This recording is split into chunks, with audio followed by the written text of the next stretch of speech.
What's up, lads? The Midnight Kid here, and what a weekend it has been for PES 2013. We've had drama, we've had controversy, we've had tantrums, rage-filled tweets sent to John Murphy, the whole shebang, mass hysteria really on the PES forums and whatever. So I decided I'm going to put up a video, detail a few things for people that don't know the full story and what's going on, and just give you my overall thoughts, I suppose, on it.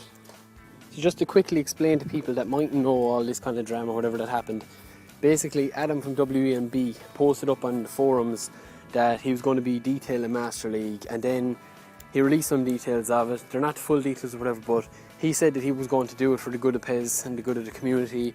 Konami didn't want him to do it, and then everyone was trying to make sense of it all and things like that. So that's just kind of the whole situation, and kind of went from there. But before I even try to explain any of the new stuff that he detailed, I just want to kind of put a few things right, because a serious amount of people have been mixed up in what they've been hearing, and the internet is a cesspool for people adding on stories, taking things away. So you can still have a regular classic Master League experience in PES 2013. Now for the new stuff. So the PES shop is kind of an integral part of Master League now. It's not on the title screen anymore, it's going to be fully incorporated into Master League. And in the PES shop, every time you earn points, like you did in PES 2012, you could buy new hairstyles and stuff. You don't buy them anymore, you buy new things called boost cards. Now, they're not probably called boost cards, but that's what I'm going to christen them as, because they remind me of nothing but FIFA's Ultimate Team's, card system without the actual physical cards that you see on screen. So that's just that. And just before I say anything, if you remember a couple of videos ago, maybe about 2 or 3 weeks ago, I actually had a video that I was going to upload with these details, and it was mostly rumours, and I decided against putting it up because I didn't really believe them. But a lot of what I was going to be putting up was this, that I had heard that it was going to be more like FIFA's Ultimate Team and things like that. But I don't think it's that like FIFA Ultimate Team, I just think a little bit with the cards and stuff. So the boost cards themselves are going to be just a new way to train and develop your players. Like, that's basically what they are, just to be able to develop them a little bit quicker and a little bit better. The biggest thing are the boots. The biggest kind of controversy is the boots. Every player in PES, no matter if you pick Ronaldo at Madrid or whatever, every single player in Master League, every team that you encounter in the first season is going to start with generic black boots that have no stats available to them. Now, when I say stats, it means that the boots themselves are going to carry stats, and I don't mean just like the last game when they had like the little blocks or whatever in PES 2010 or whatever. I mean that like they're actually going to have physical representative stats. So if you wear a pair of Adidas F50s in-game with a player that's rated 80 top speed, instead of his top speed being at 80, it's going to shoot up to 84.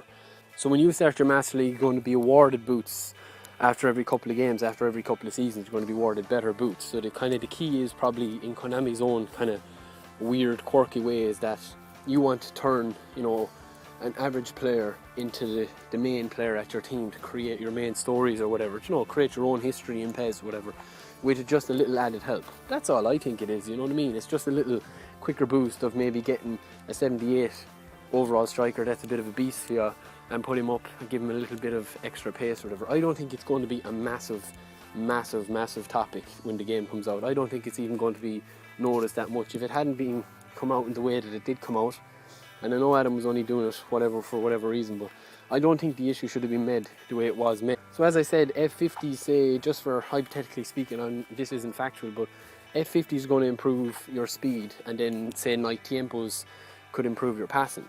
So if you give Pirlo a pair of tiempos, his passing could go from 90 to 94. So adding to that then, every player in PES, when you start Master League, has 4 slots. The boots are going to take up 1 slot. So that's a maximum of +4 in a stat.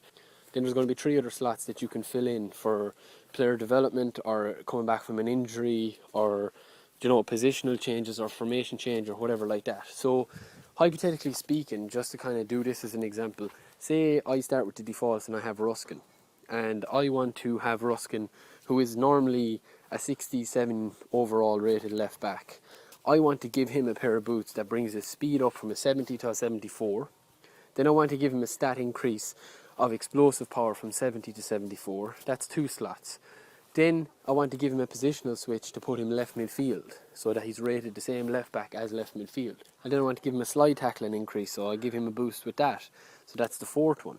So that's kind of what it is. I don't think he's going to shoot up from a 67 overall player to a 79 overall left back that's averaging, you know, man of the match every single game. I don't think that's what kind of happened, and that's what a lot of people are giving out about. That's not true. It's not going to turn average players into good players, and it's not going to turn good players into superstars. It's still going to be dominated by the best players in the game with the player ID. So forget about all that kind of drama. That's kind of nothing got to do with it. Player ID is going to be the main focus of the players when you're buying them. Like, I would much rather a player such as Hazard or Messi or whatever in my team instead of Andy Carroll with fucking F50s that can boost up his pace by 4 or, oh my god, 12. Do you know what I mean? It doesn't matter. Like, Messi is still going to be better than Andy Carroll. It doesn't matter. It's just for people that want to improve their player that might find it hard to develop players. That's what it is. Because in PES, if you win a treble, the players get a massive, massive boost. They can go from 10 overall. How is that any different? I don't understand the drama at all. I mean, with Farnos, I bought Farnos as a regen in my Master League with PES 2012. He went from a 95 to when I won the league to 108. So again, I don't see the big problem. I don't think that there's that much kind of drama to be had out of it. If anything, it reminds me of what people were asking for, except Konami's own little way of doing it. If you remember back to PES 2010, when you had the blocks, remember the blocks that you could put in? You could put 5 blocks into defend and whatever, and they'd adjust then, and they'd get a massive spike in that if you put them all at speed or passing or whatever, like in Be a Legend. That's what it kind of reminds me of, so I don't see the big problem. So lads, I don't know what all the drama is about. I hope that this kind of sorted out and Konami come out and say, like, look, you know, it is optional or whatever, but it also opens up avenues for MLO, which my next video is going to be all about MLO and how this could affect MLO, because the same template will probably be used. I'd be more worried about the release date. If Konami slip behind FIFA, I think they're wasting their time. It's as simple as that. FIFA will be good this year. I'm even buying FIFA this year, and I haven't bought a FIFA since FIFA 10 on release day. So I'm buying that primarily for FUT, but other than that, I just can't see Konami, if they don't ship it out before September the 30th, I think they're in serious, serious trouble, and they have to. So let's get in touch in the comments below and let me know what you think, because to be honest, I don't know what all this drama is about.